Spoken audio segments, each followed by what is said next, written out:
Welcome to Sri Lalitha YouTube channel అండి. ఎలా ఉన్నారండి? అందరూ బాగున్నారా? Today chicken gravy curry prepare చేస్తున్నానండి. ముందుగా ప్యాన్ పెట్టుకొని కర్రీకి సరిపడా అంటే 1 కేజీ తీసుకున్నానండి చికెన్. దానికి సరిపడా ఆయిల్ వేసుకున్నాను. ఆయిల్ వేడైన తర్వాత కట్ చేసి పక్కన పెట్టుకున్న ఆనియన్ ముక్కలు వేసి దోరగా వేయించుకుంటున్నానండి. ఉల్లిగడ్డ ముక్కలు మంచిగా కలియబెట్టుకుంటూ దోరగా వేయించుకోవాలండి. తర్వాత ఒక 4 పచ్చిమిర్చి ముక్కలు కూడా కట్ చేసి నూనెలో వేసుకున్నానండి. గరిటతో కలయబెట్టుకుంటూనే మాడకుండా చూసుకోవాలండి. తర్వాత కొంచెం పుదీనా, కొంచెం కొత్తిమీర కూడా యాడ్ చేసుకున్నానండి. కర్రీ ఏదైనా సరే మాడకుండా సిమ్లోనే చేసుకోవాలండి.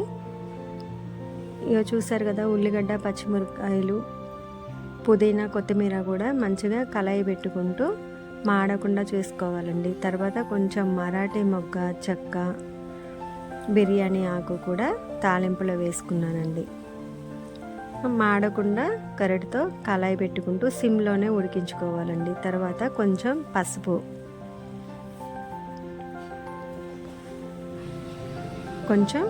పసుపు వేసుకొని, నేనైతే అల్లం వెల్లుల్లి పేస్టు తాలింపులో కొంచెం వేసుకుంటానండి.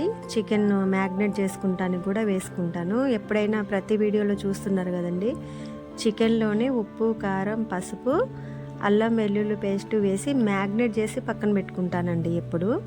ఇక సేమ్ టుడే కూడా అంతే చేస్తున్నాను. ఇక్కడ తాలింపు మంచిగా అయింది కదండి.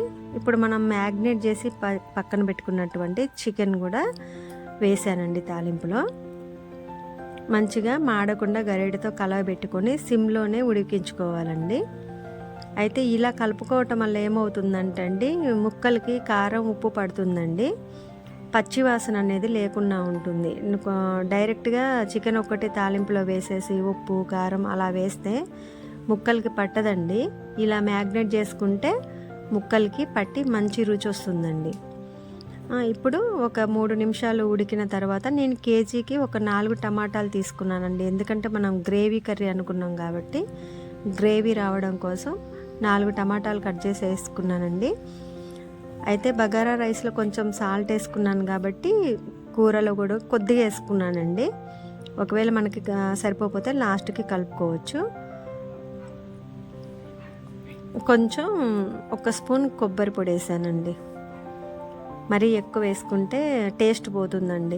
తర్వాత మనం ఇంట్లోనే ప్రిపేర్ చేసి పెట్టుకున్న గరం మసాలా పౌడర్ 1 స్పూన్ వేసానండి. ఎందుకంటే కొబ్బరి యాడ్ చేసాం కాబట్టి కొంచెం మనకి క్రిస్పీ తగ్గిద్దండి కారం గినక, అందువల్ల కొంచెం మసాలా యాడ్ చేశాను. అయితే ఈ టమాటాని కూడా మనం పేస్ట్ లాగా చేసి కూడా వేసుకోవచ్చు అండి. నెక్స్ట్ రెసిపీలో చూపిస్తాను అది. ఇక లాస్ట్కి కొంచెం కొత్తిమీర యాడ్ చేశానండి. రెసిపీ రెడీ అండి. Thanks for watching.